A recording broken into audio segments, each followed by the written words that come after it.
I'm Katie, and I'm a grateful recovering addict. Thank you guys for joining me today. I'm going to read out of A Day at a Time, and we're going to discuss the reflection and what it makes you think and your recovery where you are today. So it reads, the reflection for today reads, when a person wakes up each morning and rises through sweaty nausea and face frightening reality with bone rattling and nerves screaming, when a person stumbles through the day in a pit of despair, wishing to die but refusing to die, when a person gets up the next day and does it all over again, well, that takes guts. That takes the real kind of basic survival courage, a courage that can be put to good use if that person ever finds his or her way to the program. That person has learned courage the hard way, and when the person comes to the program, he or she will find new beautiful ways to use it. Have I found the courage to keep trying one day at a time? I know that like there are days where I struggle with wanting to keep going, but I know that a lot of times I turn around and look at where I was and how bad it had been and figure that if I can get through that, then the little things here that I just don't want to do, I can get through if I just do it. But courage to do the little things in life. I still struggle going to the grocery store, which is a little thing, because I still walk down, there's still the alcohol aisle. I still struggle, and you guys may or may not see it, but when we go live, I struggle sometimes trying to hold my own in a conversation and not either overpower the conversation and or not bring anything to it. But I have to find every day to find the courage in my recovery to still keep going, to be this person that I want to be. So it means continuing to go to my lives and continuing to do these things that I have said I'm going to do and learn from them. Finding the courage took me a long time. So where are you in your recovery right now with this? What does this reading make you feel as I read it?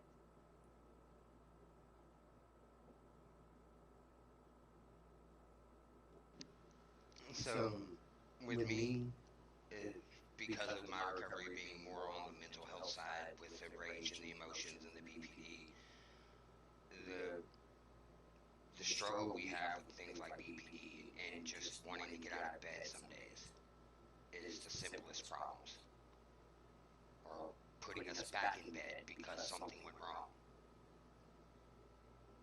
And especially this past weekend, I've struggled. Y'all watched me struggle with just staying out of the bed for 3 days. Yeah.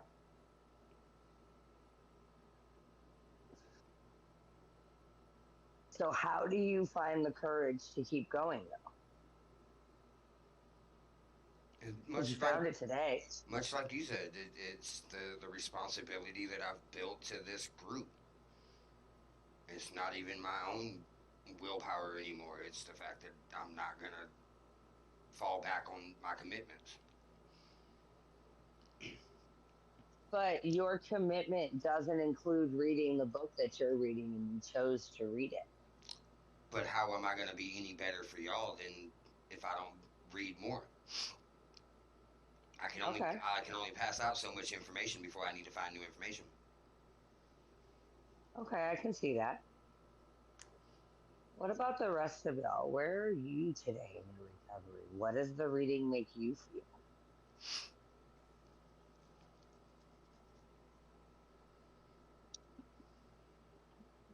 For me, with my depression in the past and everything, what kept me here was my daughter. Yeah. And these days, when it's bad, if it wasn't for the fact that I know I need to get up and I need to do this. If I was left to my own devices, there are days I wouldn't get out of bed.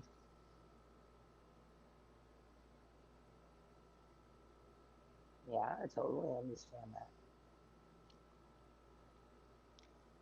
We've got a few typing. Anybody else?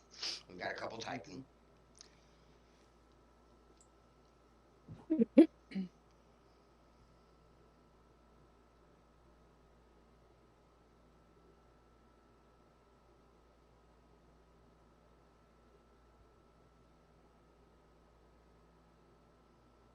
While they type, I'm going to read Okay.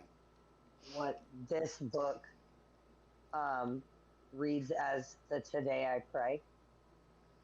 And it says, may I put the guts to survive kind of courage left over from my drinking using days into good use in the program.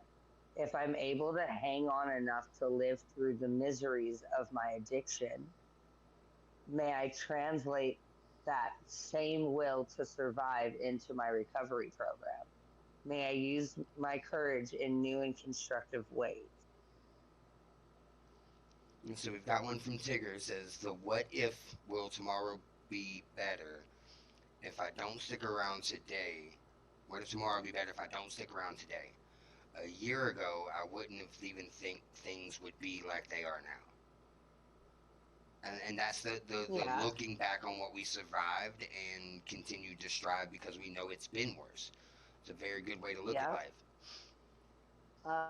Someone else goes, I know you want us to talk, but I just can't. It's okay. I know I'm one that would stay in bed forever, but if I don't work, then I lose the house, animals, and everything. So I have to keep going. I think that's why I crash on a weekend and don't achieve so much as the week has drained me so much mentally. Yeah. But you've put in all your courage right now just to survive. And that's that point that we're talking about, where if we, for those of us who have, not just substance addictions, but like self-harm addictions and eating addictions and things like that, we put so much effort into hiding them and finding ways to do it so that way the family thought we were better because they didn't see. And if we put 50% of that effort into trying to live life in a happier, more constructive way, life gets better for us. It's proven. Take a look at the rest of the recovering addicts in the world. I can tell you that 19 months ago, if you had asked me if I was moving into a house in 19 months, I would have laughed at you. In less than 2 years, let alone the fact that that's my house. It's mine. Like, in 2 years? Yeah, right. But I put the effort that I put into staying clean. And I still struggle. I still stumble.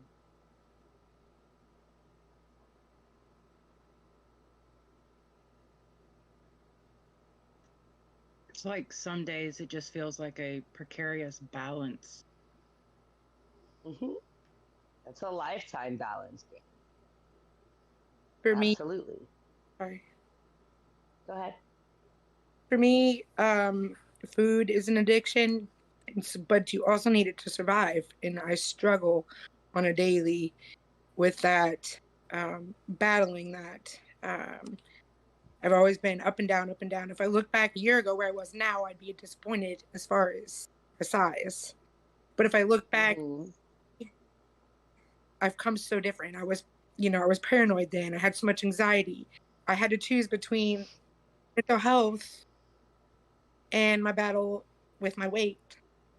And that's not fair. But I know that if I don't get out of bed and do something and go to the gym and go swimming, that I will go down that rabbit hole again. And I don't want that. Yeah. But you have to be mentally strong in order to get your body physically Right. strong. Right. And I'm proud of you for acknowledging that, because that takes a lot of courage and a lot of strength in its own. Because um, when we're fighting society stigmas of what we should look like, as well as how we should behave, it's much easier to just give up instead of do it. And at this point in my life, it's not even a matter of what society. I don't care. I've done dealt with that. My self-worth isn't determined by my size. I know that. But my biggest struggle is I'm not healthy. I'm getting older. It's starting to affect things. So I know I need to make a change. Yeah. Yeah. But you've come so far mentally that you're now ready to do that. Right. I wasn't in that place before.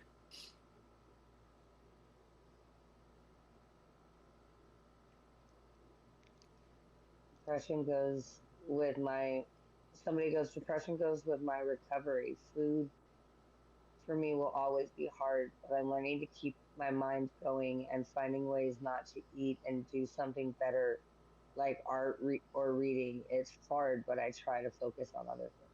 Yeah. Um, and um, it is difficult because um, for me, when it came to my substance, it was real simple. The substance was harmful for me. Stop using the harmful thing. Um, but when it came to my eating disorder, the ability to find a healthy relationship with the fuel that has to go in my body was, and still probably is, one of the hardest things that I've ever had to learn to do.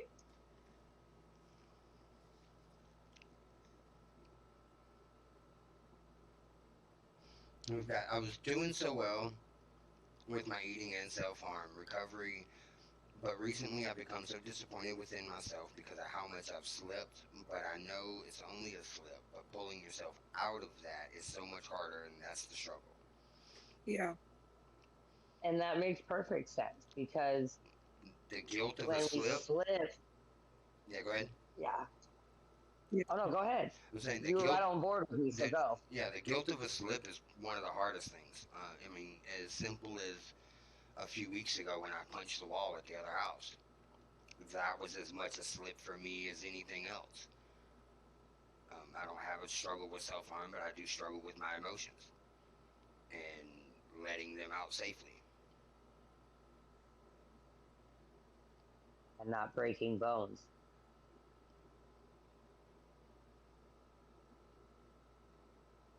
Um, and self harm is a really difficult one, because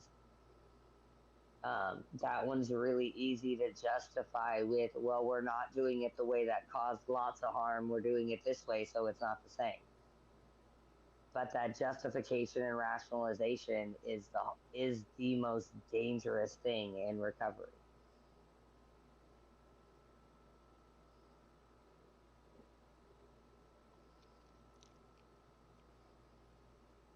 Yeah.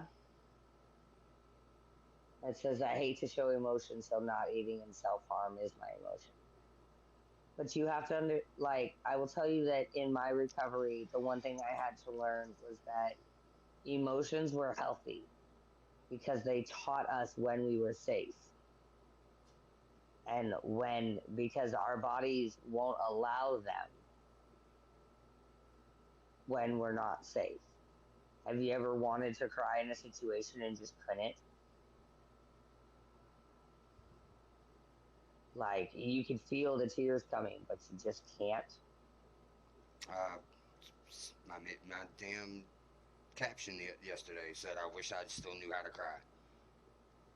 Um, because crying is a healthy release for the body. But sometimes we're in situations where crying can make it worse in that moment. So our body doesn't even let it happen, even though we want a release. So then we have to find the safe place to release.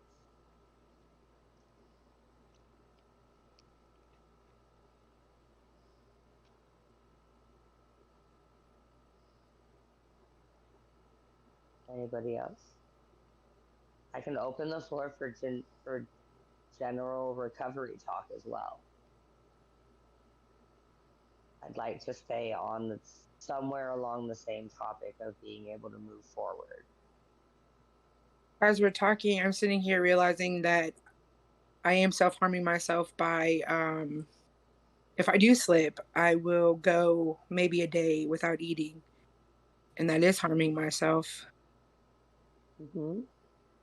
So how do we, and you found the courage to speak about it today. So how can we help you no longer not do that or talk that through before you just do it? I'm trying really hard. The fact that I know I have my wedding coming up and the dress, it's just a fear. And so I'm trying to do ways by going to the gym and doing more here, just being more active and just having accountability in general is hard. I don't have accountability other than here in Megan. That's what I have. And I'm grateful for what I have, here. But we both can enable. And so that's a struggle. Yeah. Hence our conversation about sodas this past week. Yeah. Perfect example, right? And I'm bad for that. Or the coffee over the weekend. Like today. And I'm bad about it too. Don't get me wrong, because walking back from the vape shop this morning, I smooth looked down the aisle and was like, I should go to Family Dollar and get some candy. Yeah, that's what I did. I treated myself and I went and got a Diet Dew. Well, no, I was referencing like a couple days ago when we. No, I know. No, that's not the first one. Yeah, that one. And go ahead. No, let's go ahead. No, I was just bantering. Go ahead. I don't know. I have such an addictive personality, and it just goes from one thing to the next, to the next, to the next. And it's like, how do you get it there to where you can control those things? You find the healthy things. So, I found a healthy relationship with food and my addiction with food by cooking. I decided I wanted to learn healthier recipes. So I would then start learning to cook. And then I went back to school for cooking. But it was one where that's how I got my healthy relationship with food, was by I was preparing this stuff for it and then I was learning new things. And it was healthier because I wasn't making a bunch of food for just me. I wasn't making like a cake for me. Yeah. I made a couple pastries, but I did a lot more savory stuff instead of a lot of sweet stuff. So I did things that I shared with my whole family. And I learned to have a healthier relationship with food. Yeah. And it's difficult because my husband we will still go to the store and just on Friday we went to the store and I picked up a thing of candy and my husband looked at me and was like, you don't need that. Like, I know I don't need it. I want it. Right. And I've done so well that it was okay to treat myself to a small thing of candy.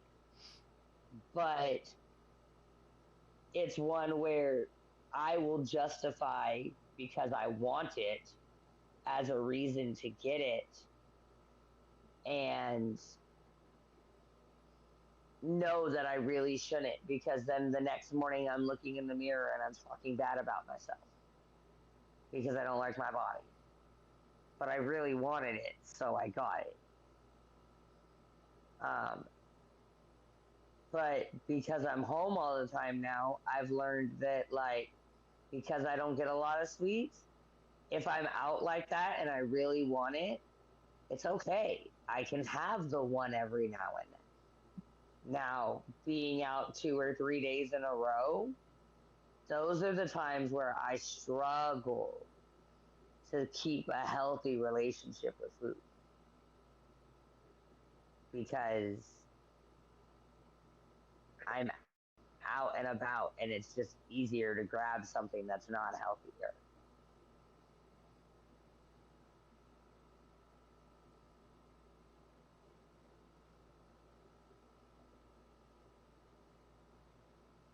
When it comes too hard for Heather, Heather wants to give up. Yeah.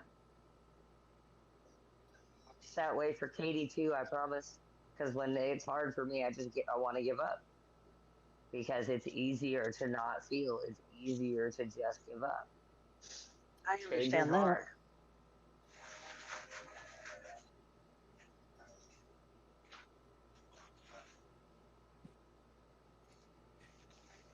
And it's really hard when what we do is needed. Like for me and my medications, Right. I'm fixing to be switching back to the old medication because I can't handle the feelings with the new one. Mm. And after being here, it's made me realize that I do want to come off and not have to take them every day. Take them when I need them, but because of the physical sensations I get when I don't take it, that's what makes me have to take it every single night, and I'm tired of it. Mm-hmm. Because it's scary to be, especially when you have an addictive personality, it's for me scary to have to be on medication every day. It's scary because for me, that's the easiest way for me to slip is I'll go find the prescription version of what it is I'm looking for. Because it's too easy to And justify. I'm in yeah, pain, therefore I need to take it. yep, Or I'm starting to get this physical symptom that if I take the medication, it goes away. yep. And I know from being in the past when I've had to come off my meds for whatever reason, that sensation, it affects me mentally because I don't sleep. I'm agitated. I don't deal with anything at all. And I'm realizing that I don't know how to deal with it. Mm-hmm. And so for me right now, next week's going to be scary for me.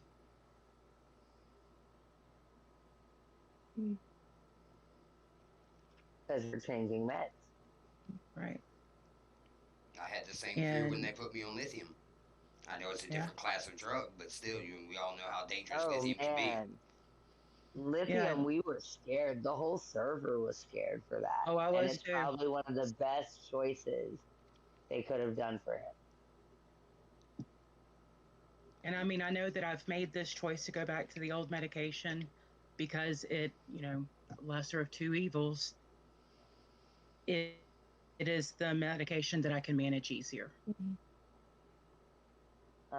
This says the food issue tends to come for me after the self harm. It's like I punish myself for the self harm. I don't want to be like this and I want to get to the other side.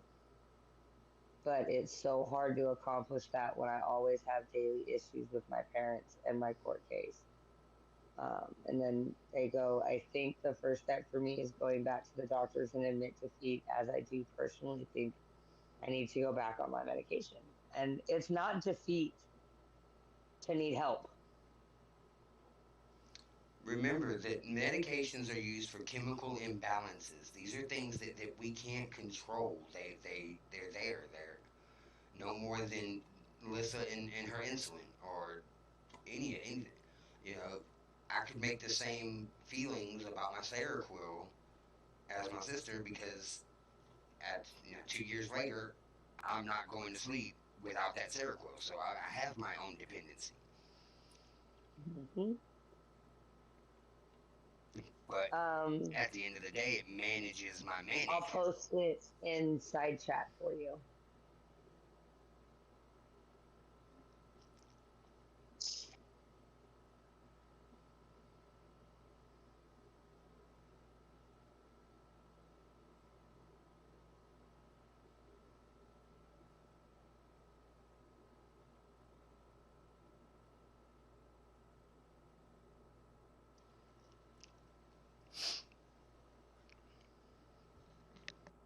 My kids are my biggest motivation. Absolutely. I posted the reading in the side chat, and it's the gist of it is the courage to continue to move on and keep fighting. But you can read it. I've got 5 months off 200 milligrams of citrulline and 3 times a day diazepam, and I've gone up and down since. And then still, that's not defeat. I would, no. None of y'all want to see me from 2 years ago. No, nobody, none of y'all would want to deal with me from 2 years ago. Just 2 years ago, pre-meds. I was so exhausted. I was sleeping as little as you are, D, maybe 2 hours a night at best. And I was just emotionally beat just from lack of sleep. This one says, I understand the feeling, yes. I hate being the diabetic and pumping insulin in me every day, but it keeps me alive for my family. Because, and I have the struggle with the way in which I have to deliver one of my medications. Did you do that yesterday? Yes, I did. Okay, I never got to call back on that.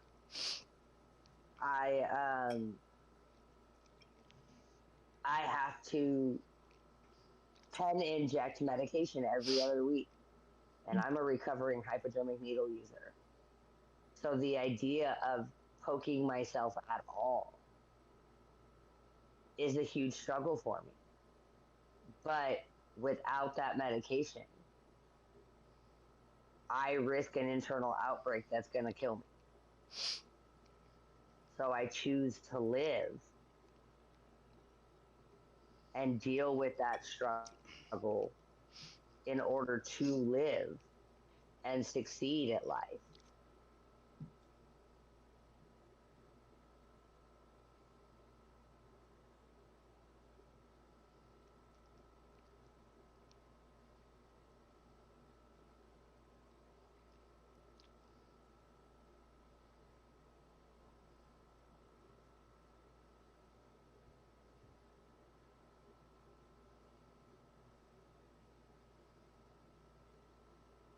On the topic of courage, too, that we started out with, I think sometimes it takes the most courage just to be honest with ourselves and come to terms with, are you an addict? How much do I really have this under control? Absolutely. Step one is admitting that we are powerless over our lives and they have become unmanageable. That is step one for a reason. I think that's one of the hardest ones. It is. Everybody talks about when you work the steps in the recovery program, that steps 6, 7, and 9. They say 6, 7, and 9 is what people tell you are the hardest. My hardest were 1 and 4, which is a self-inventory and admitting that I was an addict. Because a self-inventory is where you take count of where you messed up in your situation. So I had to take account of where I was wrong in situations and where I hurt people because of my addiction.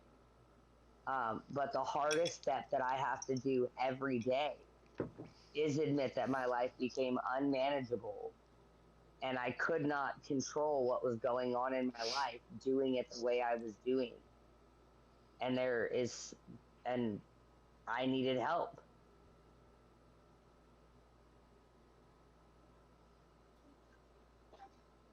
Side chat says, I deal on a daily basis with thoughts of relapse and that I may self-harm or drink or something else. And then someone else said, I agree. I think my taking myself off the meds was a way of me taking control of myself.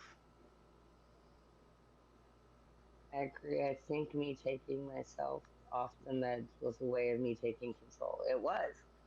Um, because you feel that you didn't need them, and your life becomes unmanageable without the help, because the brain doesn't either A, makes the connections, or B, has a chemical imbalance that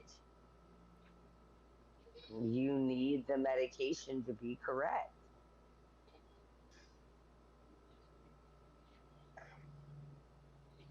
That happened to me a few weeks ago when I took myself off my anxiety depression meds because I didn't think they were working, and a part of me knew that they were working but not enough, and it was a bad idea of taking myself off of them before I talked to my doctor.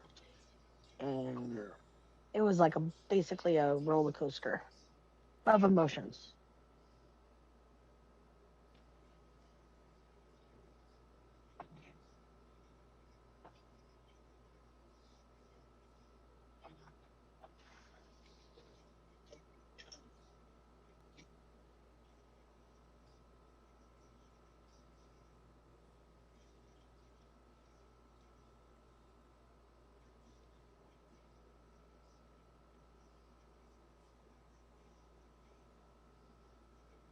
I want to challenge everyone real fast. In the last week, can you find a time where you had to really muster up the courage to continue going on?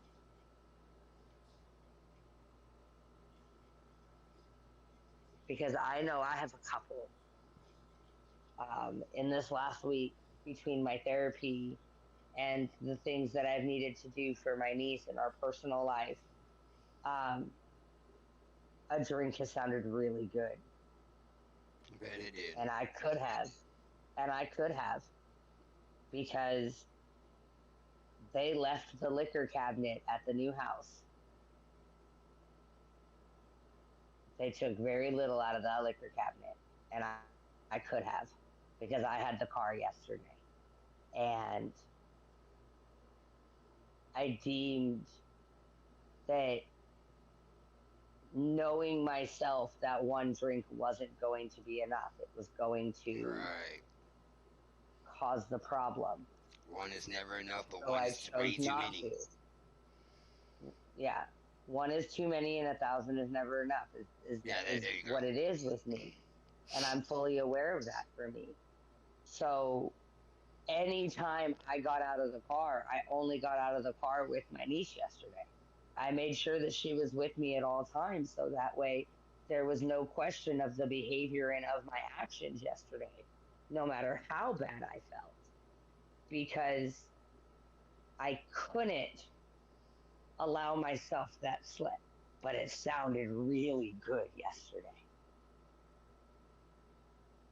A lot of cravings this week, honestly.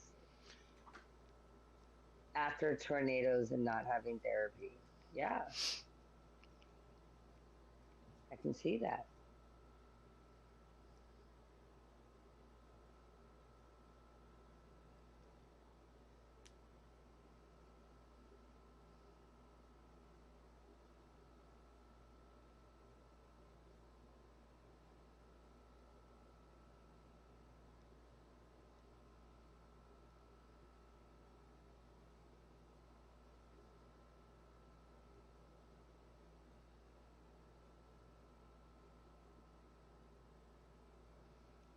Last night I slept because of a lack of sleep for my wife, and I got angry and I hated myself. Yeah. Um, being angry at yourself when we lose control is a big one, because especially when we are trying so hard to not be the quote unquote monster, um, it's difficult to allow ourselves grace when we do slip because we're human and we don't expect perfection.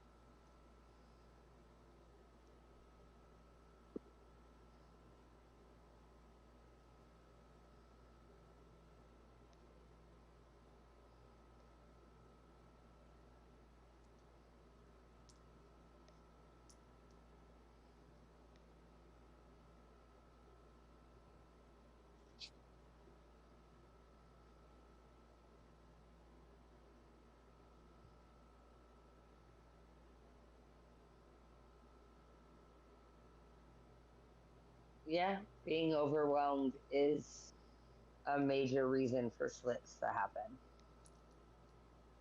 It's a huge reason.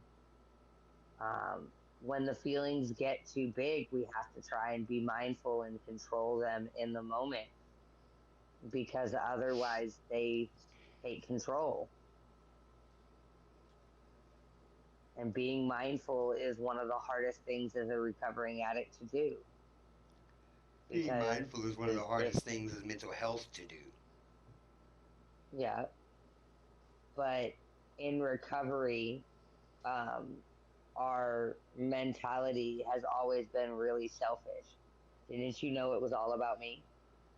Didn't you know it mattered that what mattered was for me was what I was doing? It didn't matter that I disappeared. It didn't matter that we didn't talk. It didn't matter that I yelled at you.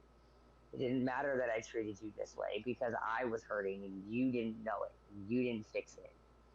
And when we slip in recovery and we exhibit those old behaviors, um, we tend to talk down on ourselves much quicker. Um, but we need to be able to give ourselves grace because we're human and we are all still trying to learn how to do this.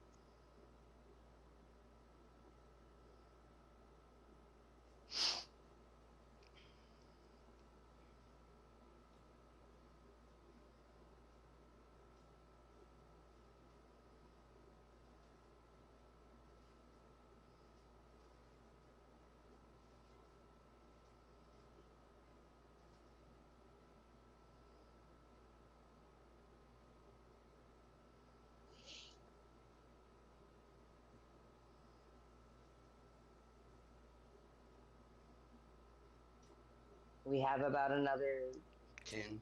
10 or 15 minutes of the meeting. Does anybody have anything that we call a burning desire, which is something they really need to talk about before they leave the meeting, or they're going to hurt themselves or use again? Because I want you to know that that's what our meetings are for, is to talk you through these feelings instead of going out and then hating on yourself. We're here because we understand why people used in the first place. We we understand it's okay. You don't have to still be that person, and we all see that you guys are trying.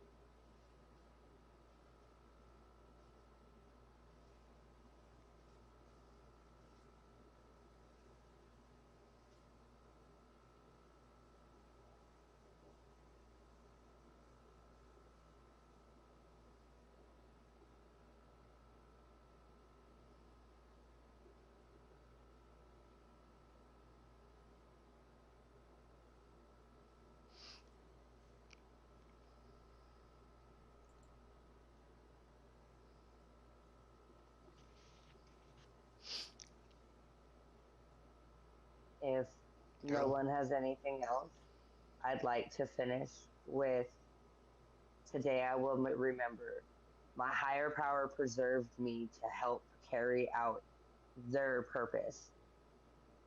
Know that you have a purpose here, and even though you may not see it right this moment, that there is something you are destined to do and destined for as a sober person. it is okay not to know what it is, but remember that the storm is darkest before it shines. And all we have to do is continue to move forward, and we're going to get to those sunny days. I want to thank each and every one of you guys for showing today, and I truly appreciate you for coming and trusting us and having this meeting. And appreciate everybody that decided to watch it on YouTube all the way through, guys. Y'all have a good day.